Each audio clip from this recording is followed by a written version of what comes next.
नमस्कार साथियों, स्वागत है आपका सिविल लक्ष्य अकेडमी के भारत एवं विश्व डेली करंट अफेयर्स में। आज हम देखेंगे 13 जून 2021 के सबसे महत्वपूर्ण प्रश्न जो आपके एग्जाम में आ सकते हैं। पहला क्वेश्चन है, अंतर्राष्ट्रीय फुटबॉल एसोसिएशन की पहली महिला अध्यक्ष कौन होंगी? Debbie Hewitt, Roslyn Bateman, Andrea May या इनमें से कोई नहीं? तो इसका सही जवाब है डेवी हैविट अंतर्राष्ट्रीय फुटबॉल एसोसिएशन की पहली महिला अध्यक्ष होंगी। ठीक है, तो याद रखिएगा, इससे पहले कोई पुरुष ही अंतर्राष्ट्रीय फुटबॉल एसोसिएशन के अध्यक्ष होते थे। ये पहला अवसर है जब कोई महिला इस पद पर सुशोभित है। नेक्स्ट क्वेश्चन है, जेना 6.0 क्या है? कोरोना टेस्टिंग किट, रोबोट, अंतरिक्ष यान या कृत्रिम उपग्रह? तो इसका सही जवाब है रोबोट। ठीक है, तो इसके बारे में जरूर याद रखिएगा।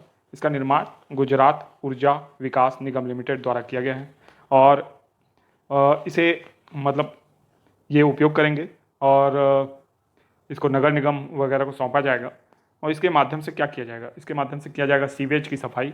ये 15 से 20 मीटर नीचे पाइप में फंसे सीवेज को, कीचड़ को या मल को खींचकर बाहर निकाल सकता है, स्टोर कर सकता है। ठीक है, तो इससे जो मैला ढोने की प्रथा है उस पर काबू पाने में आसानी होगी। ठीक है, और जो कह सकते हैं अनहाइजीनिक वर्क हैं उसमें इस टाइप के रोबोट का और अच्छा उपयोग किया जा सकेगा। तो एक बहुत ही अच्छी पहल है। नेक्स्ट क्वेश्चन है, इलाहाबाद हाई कोर्ट के नए मुख्य न्यायाधीश कौन होंगे? Option A justice Sanjay Yadav, justice Rajeev Kumar, justice Prashant Mishra या इनमें से कोई नहीं? तो इसका सही जवाब है जस्टिस संजय यादव। ठीक है, अभी इलाहाबाद हाई कोर्ट का अध्यक्ष सबको क्यों पढ़ना है? तो देखिए, कोई भी एग्ज़ाम हो, किसी भी राज्य का हो या यूपीएससी का हो या एसएससी का, हाई कोर्ट के मुख्य न्यायाधीश हमेशा इंपॉर्टेंट होते हैं। ठीक है, अगर ऐसी कोई नियुक्ति हो तो आपको जरूर पढ़ना है। राज्यों में जो नियुक्ति महत्वपूर्ण है उसमें हाई कोर्ट के चीफ जस्टिस महत्वपूर्ण है। इसके अलावा राज्यपाल की नियुक्ति अति महत्वपूर्ण है, मुख्यमंत्री की नियुक्ति भी बहुत महत्वपूर्ण है। तो ये सारी जानकारी कम से कम आपको याद रखना है। इसके अलावा अगर आप किसी राज्य के स्पेशल एग्जाम को दे रहे हैं तो उसके लिए राज्य के मुख्य न्यायाधीश के अलावा आपको जो याद रखना है, मुख्य न्यायाधीश, मुख्यमंत्री और राज्यपाल के अलावा मुख्य सचिव का नाम याद रखना है, उस राज्य के महाधिवक्ता का नाम याद रखना है, विभिन्न आयोगों के अध्यक्ष जो होंगे राज्य में वो याद रखना है, और उसके अलावा जो भी मिसलेनियस में आपको पदाधिकारी मंत्रीगण मिलेंगे वो आपको याद रखना पड़ेगा अगर राज्य विशेष की परीक्षा आप देते हैं तो। नेक्स्ट क्वेश्चन है, EN विजन किस ग्रह में भेजा जाने वाला मिशन है? ऑप्शन ए मंगल, बी बुध, सी बृहस्पति, ऑप्शन डी शुक्र। तो इसका सही जवाब है ऑप्शन डी शुक्र। EN विजन जो है इसका निर्माण किया है यूरोपियन स्पेस एजेंसी ने। अभी इसे प्रक्षेपित नहीं किया गया है। यूरोपियन स्पेस एजेंसी जो है उसी के द्वारा इसका प्रक्षेपण भी किया जाएगा। यह शुक्र पर भेजे जाने वाला मिशन है और ये एक ऑर्बिटर मिशन होगा। ऑर्बिटर मिशन मतलब इसमें कोई लैंडर नहीं होगा, ये शुक्र ग्रह में उतरेगा नहीं, ये शुक्र ग्रह के चारों तरफ बाहर घूमेगा। ठीक है, और उसके माध्यम से जो शुक्र का निर्माण हुआ, और शुक्र इतना गर्म क्यों है, पृथ्वी के इतने नज़दीक होने के बाद, आकार इतना सेम होने के बाद, हम जो दो ग्रह हैं पृथ्वी और शुक्र, इनमें इतना अंतर क्यों है, वायुमंडल में इतना डिफरेंस क्यों है, ये सारी बातें पता लगाने का कार्य कौन करेगा? EN विजन करेगा। याद रखिएगा, इसका निर्माणकर्ता नासा नहीं है। कौन है? यूरोपियन स्पेस एजेंसी है। ठीक है, नेक्स्ट क्वेश्चन है, हाल ही में राधा मोहन जी का निधन हो गया, वह किस क्षेत्र से संबंधित थे? पर्यावरणविद, अर्थशास्त्री, सामाजिक कार्यकर्ता या उपरोक्त सभी? तो इसका सही जवाब है उपरोक्त सभी। ठीक है, तो राधा मोहन जी का नाम याद रखिएगा, मशहूर पर्यावरणविद हैं। इन्होंने बंजर भूमि में जो आपका वृक्षारोपण करके ख्याति प्राप्त की थी, इस कारण इन्हें पद्मश्री सम्मान, उत्कल सेवा सम्मान भी मिल चुका है। ठीक है, एक विख्यात अर्थशास्त्री भी थे, सामाजिक कार्यकर्ता के रूप में इन्होंने बहुत ही अच्छा कार्य किया है। तो राधा मोहन जी की स्मृति में उन्हें याद रखना आवश्यक है।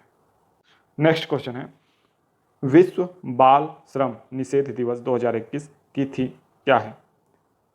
Option a act now and child labour, option b aware and child labour, option c child labour is a crime, और ऑप्शन डी इनमें से कोई नहीं। तो इसका सही जवाब है option a act now and child labour. तो हम जानते हैं विश्व बाल श्रम निषेध दिवस 2021 जो मनाया गया वो 12 जून को मनाया गया।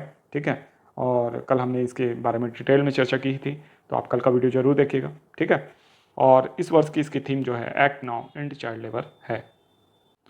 नेक्स्ट क्वेश्चन, आरबीआई की हालिया रिपोर्ट में भारत का विदेशी मुद्रा भंडार कितना बताया गया है? Option a 590 billion dollar, option b 598 billion dollar, 605 billion dollar या 690 बिलियन डॉलर्स। तो इसका सही जवाब है 605 बिलियन डॉलर्स। ठीक है, तो हम 600 बिलियन डॉलर्स के आंकड़े को क्रॉस कर चुके हैं और उम्मीद है कि जल्द ही 5 सालों के अंदर हम जो होंगे वो 1 ट्रिलियन डॉलर का जो विदेशी मुद्रा भंडार है उसको रखने वाले देश बन जाएंगे। आपको पता हो कि चीन जो है उसके पास 3 ट्रिलियन डॉलर जो विदेशी मुद्रा भंडार है 3 ट्रिलियन डॉलर से भी अधिक है। ठीक है, और ये भारत की जीडीपी से भी ज़्यादा बड़ा मुद्रा भंडार है जो चीन के पास है। ठीक है, उसके बाद जापान के पास भी बहुत अधिक मुद्रा भंडार है। भारत विश्व में रूस के साथ चौथे नंबर पे है। ठीक है, ऊपर नीचे होते रहते हैं हम लोग थोड़ा, है ना, लेकिन रूस और भारत तीसरे चौथे पे रहते हैं। तो इन देशों को आपको बहुत अच्छे से याद रखना है। अगर यूएसए की बात की जाए तो यूएसए 21वें 22वें नंबर पे रहता है इसमें, क्योंकि यूएसए को विदेशी मुद्रा भंडार रखने की ज़्यादा आवश्यकता है नहीं।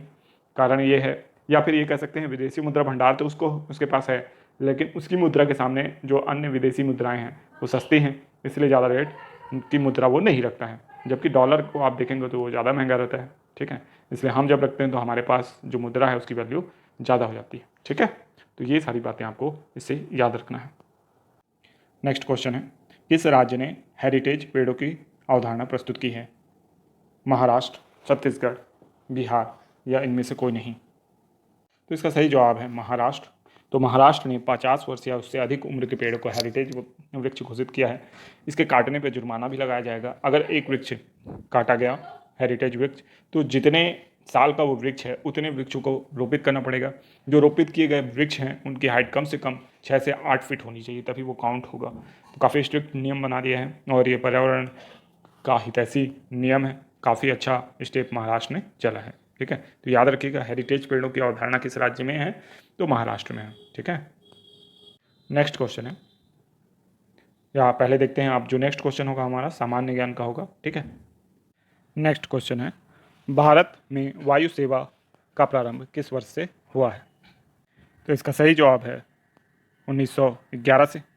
ठीक है, 1911 से वायु सेवा का प्रारंभ भारत में हुआ है। ठीक है, और ये वायु सेवा जो शुरू हुई ये इलाहाबाद से नैनी के बीच शुरू हुई। ठीक है, और ये सर्वप्रथम डाक सेवा के रूप में शुरू हुई थी। फिर 1933 में इंडियन नेशनल एयरवेज कंपनी की स्थापना की गई। 1953 में सभी वैमानिक सेवा जो कंपनियां थीं उनका राष्ट्रीयकरण करके 2 नवनिर्मित निगमों को अधीन कर दिया गया, जिसमें एक था भारतीय विमान निगम और दूसरी थी एयर इंडिया। ठीक है, तो इतनी जानकारी आप कम से कम इससे याद रखेंगे। नेक्स्ट क्वेश्चन है, एयर इंडिया का शुभंकर क्या है? ऑप्शन है राजा, महाराजा, मोर या इनमें से कोई नहीं। तो इसका सही जवाब है महाराजा। ठीक है, तो एयर इंडिया का शुभंकर महाराजा है। एयर इंडिया का मुख्यालय नई दिल्ली में है, निगमित कार्यालय मुंबई में है।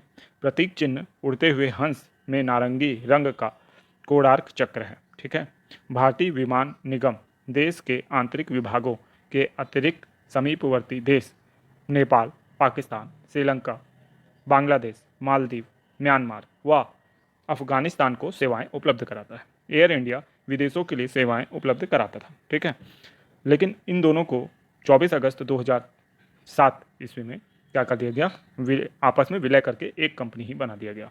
ठीक है, तो ये याद रखिएगा। इसके अलावा जो वायु सेवा से आपको याद रखना है वह है भारतीय विमानपत्तन प्राधिकरण। ठीक है, इसका गठन जो हुआ था 1 अप्रैल 1995 को किया गया था। ठीक है, इसको याद रखिएगा। ये देश में अंतर्राष्ट्रीय हवाई अड्डे, घरेलू हवाई अड्डे और नागरिक विमान टर्मिनलों का प्रबंधन करता है। अब हम देखेंगे 5 मई के रिवीजन प्रश्न। अगर आपने 5 मई का वीडियो नहीं देखा है डेली करंट अफेयर्स भारत एवं विश्व का, तो आप जरूर देख लीजिएगा, ये इसका बैनर है। साथ ही साथ आप अगर अभी तक टेलीग्राम ग्रुप ज्वाइन नहीं किए हैं तो कर लीजिए, क्योंकि उसमें आपको एडिशनल इन्फॉर्मेशन जो भी रहेगा एजुकेशन से संबंधित मिलेगा, नोटिफिकेशन वगैरह भी मिल जाएगा। ठीक है, टेलीग्राम ग्रुप का लिंक आपको डिस्क्रिप्शन बॉक्स में मिल जाएगा। साथ ही साथ टेलीग्राम ग्रुप का नाम जो है सिविल लक्ष्य एकेडमी है, तो आप सर्च भी कर सकते हैं। पहला क्वेश्चन है, कृत्रिम सूर्य ईस्ट का निर्माण किसने किया है? तो चीन ने किया है। सेज परियोजना किसके लिए है? तो बुजुर्गों के लिए है। Times Higher Education Asia university ranking में भारत का IISc बेंगलुरु कौन से स्थान में रहा? तो 37 नंबर पे। इसहाक हरजोग किस देश के राष्ट्रपति बने हैं? तो इजराइल के। SDG इंडिया इंडेक्स में सर्वश्रेष्ठ राज्य कौन सा है? केरल। विश्व साइकिल दिवस कब मनाया जाता है? तो विश्व साइकिल दिवस 3 जून को मनाया जाता है। विश्व पर्यावरण दिवस कब मनाया जाता है? 5 जून को। ब्लू विन महासीर मछली का संरक्षण कौन सी कंपनी कर रही है? तो टाटा पावर। अब आपके लिए 2 होमवर्क प्रश्न हैं। पहला है इसमें 9वां क्वेश्चन, डोनाल्ड ट्रंप ने कोरोना वायरस को लेकर चीन पर कितने ट्रिलियन का मुकदमा ठोका है? 5, 10, 15 या 20 ट्रिलियन। नेक्स्ट क्वेश्चन है, अरुण कुमार मिश्रा किस आयोग के अध्यक्ष बने हैं? राष्ट्रीय अल्पसंख्यक आयोग, राष्ट्रीय मानवाधिकार आयोग, वित्त आयोग या योजना आयोग। तो उम्मीद है कि ये प्रश्न आपसे बन जाएंगे। अगर ये प्रश्न आपसे ना बने तो एक बार ज़रूर आप 5 जून का वीडियो देख लीजिएगा, क्योंकि उसमें सारी बातें डिटेल से बताई गई हैं। ठीक है, और साथ ही साथ इस वीडियो को आप लाइक करना, शेयर करना और सब्सक्राइब करना हमारे चैनल को बिल्कुल ना भूलें। ठीक है, मिलेंगे नेक्स्ट वीडियो में, तब तक के लिए धन्यवाद। आपका दिन शुभ हो।